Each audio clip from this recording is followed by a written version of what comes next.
Friends, आज हम discuss करेंगे about the multi cap fund and जानेंगे सेबी के न्यू रूल्स आ जाने से इन फंड के स्ट्रक्चर्स में क्या चेंजेस आने वाले हैं और साथ ही साथ हम डिस्कस करेंगे एज एन इन्वेस्टर आपको क्या स्टेप्स लेने चाहिए. But before that, if you are new to the channel, please like, share and subscribe to Formulating Finance and don't forget to press the bell icon. सबसे पहले discuss करते हैं what is multi cap fund. So multi cap fund एक ऐसी fund category है जिसमें managers investors से पैसा लेकर डाइवर्सिफाइड वे में इन्वेस्ट करते हैं अक्रॉस वेरियस मार्केट कैपिटलाइजेशन. अब बात करते हैं पुराने रूल की. पुराने रूल में एक ही कंडीशन थी बस, वो ये थी कि 65% that is minimum 65% of the assets should be invested in equity at all times. अगर इसे सिंपल वे में समझा जाए तो एक मैनेजर है, उसके पास 100 रुपीज है, तो जो 65 रुपीज है उसका वो इक्विटी में इन्वेस्टेड रहना चाहिए हर वक्त अगर वो मल्टी कैप फंड है, और जो बाकी 35 रुपीज बचा वो कहीं पे भी मैनेजर इन्वेस्ट कर सकता है उसकी मर्जी से. अब ये जो 65 रुपीज है इसको फर्दर उसे इन्वेस्ट करना है across large cap, small cap और मिड कैप. वो भी अपनी मर्जी से वो जहां मर्जी इन्वेस्ट कर सकता है ये 65 रुपीज लार्ज कैप में, स्मॉल कैप में या मिड कैप में. ये तो हो गई पुराने रूल की बात. अब सेबी लाया है नए rules for multi cap fund. इस नए रूल्स में उसने दो कंडीशंस रखी हैं और अब ये दो कंडीशंस जानना आपके लिए क्यों जरूरी है, क्योंकि इन दो कंडीशंस की वजह से जो फंड है उसका फंडामेंटल कैरेक्टर बदलने वाला है. उसका मतलब है रिस्क और रिटर्न प्रोफाइल उस फंड की चेंज होने वाली है. तो ये रूल जानना और इसको समझना आपके लिए बहुत जरूरी है.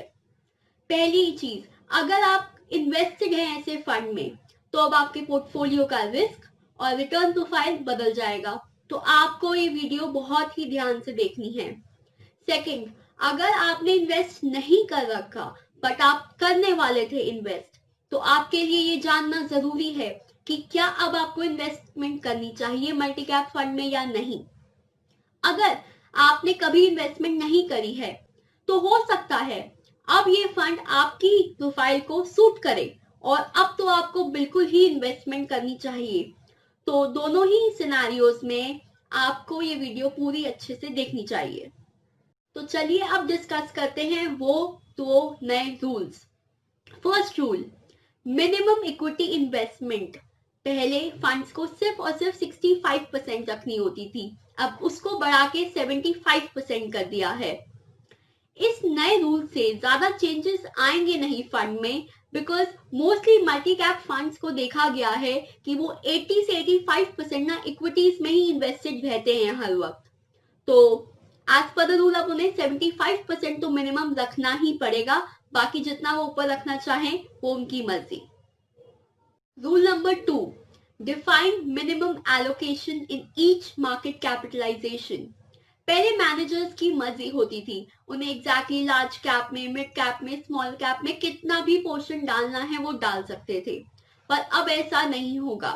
न्यू रूल के अकॉर्डिंग, जो सर्कुलर आया है उसके according, multi-cap funds are required to invest at least 25% of their portfolio in each capitalization category. सबसे ज्यादा effect for multi cap fund rule number 2 से ही आ रहा है और मैं आपको इसे सिंपल एग्जाम्पल के थ्रू समझाती हूँ. सपोज कीजिए मैनेजर के पास 100 रुपीज हैं और उसको वो इन्वेस्ट करने हैं and this is a multi cap fund. तो पहले 75% मिनिमम इक्विटी रिक्वायरमेंट है रूल नंबर 1 के अकॉर्डिंग, तो ₹75 जाएगा इक्विटी में. रूल नंबर 2 के अकॉर्डिंग 25% ऑफ पोर्टफोलियो जाना चाहिए स्मॉल कैप में, 25% जाना चाहिए लार्ज कैप में और मिनिमम 25% जाना चाहिए मिड कैप में.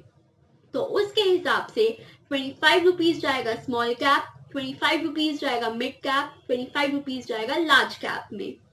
पहले ये कंडीशन नहीं हुआ करती थी, तो मैनेजर्स अपनी मर्जी के अकॉर्डिंग ज्यादा अमाउंट लार्ज कैप में डाल दिया करते थे और थोड़ा थोड़ा अमाउंट मिड कैप और स्मॉल कैप में डाल देते थे।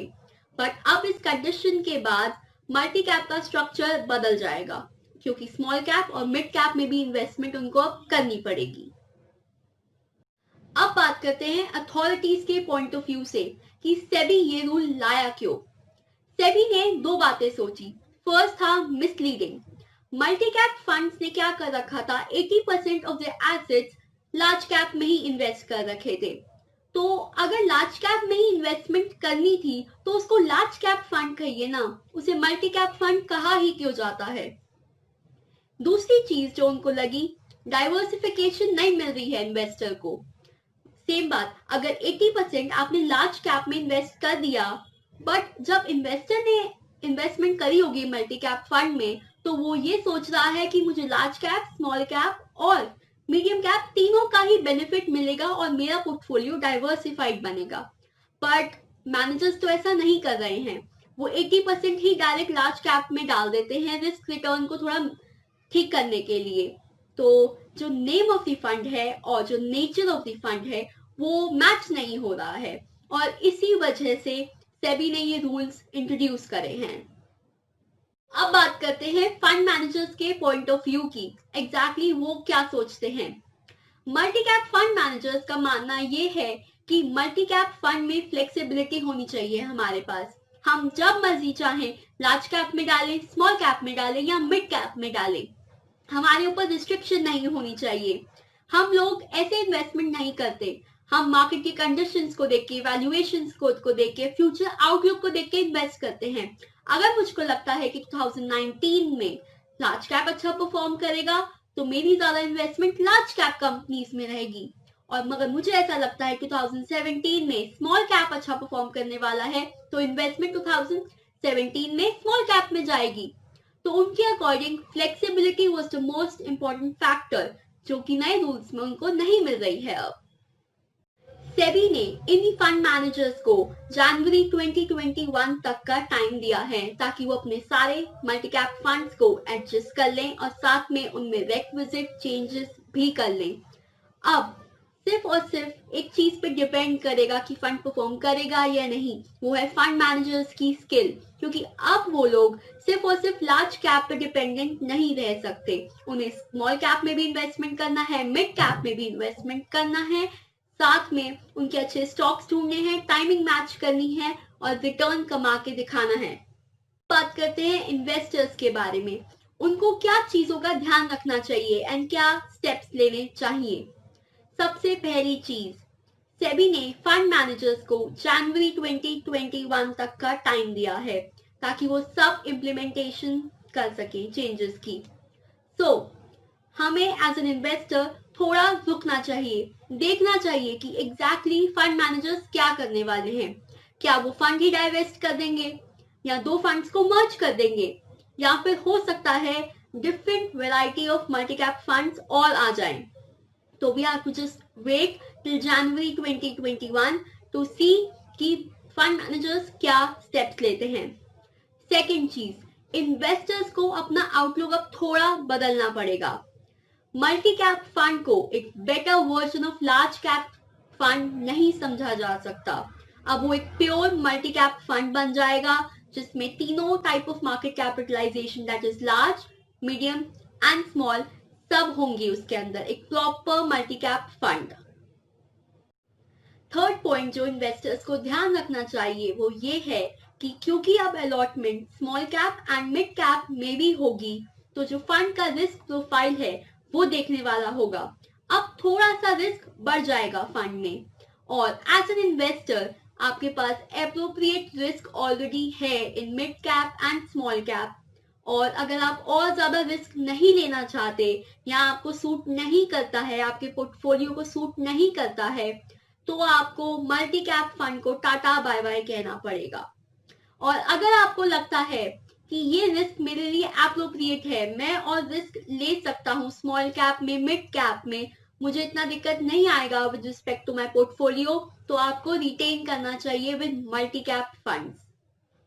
फोर्थ चीज, अगर आप बिल्कुल ही न्यू इन्वेस्टर हैं और आपने कभी मल्टी कैप फंड में इन्वेस्ट ही नहीं किया है, तो आपके लिए एक अच्छी अपॉर्चुनिटी है कि जनवरी 2021 में आप रिस्क और रिटर्न प्रोफाइल्स देखिए और देखिए कि क्या चेंजेस आए हैं और उस हिसाब से मल्टी कैप फंड में इन्वेस्टमेंट कीजिए, क्योंकि तीनों तरीके की मार्केट कैपिटलाइजेशन जब आएगी तो बहुत ही स्टेबल रिटर्न आने के चांसेस हैं। नॉट श्योर बट चांसेस बहुत अच्छे होंगे कि रिटर्न बहुत अच्छा मिल सकता है और वो भी एक स्टेबलाइज्ड वे में। आई होप आपको सेबी के न्यू रूल्स के बारे में, उसकी इम्प्लीकेशंस के बारे में और एज एन इन्वेस्टर आपको क्या फर्क पड़ेगा उन चीजों से, आपके पोर्टफोलियो को क्या इफेक्ट पड़ेगा और आपको क्या स्टेप्स लेने चाहिए, आपको ये सब समझ आया होगा। एंड अगर आपको वीडियो अच्छी लगी हो तो प्लीज लाइक करना, share with your friends and family. Please subscribe to my channel Formulating Finance and don't forget to press the bell icon. Thank you all.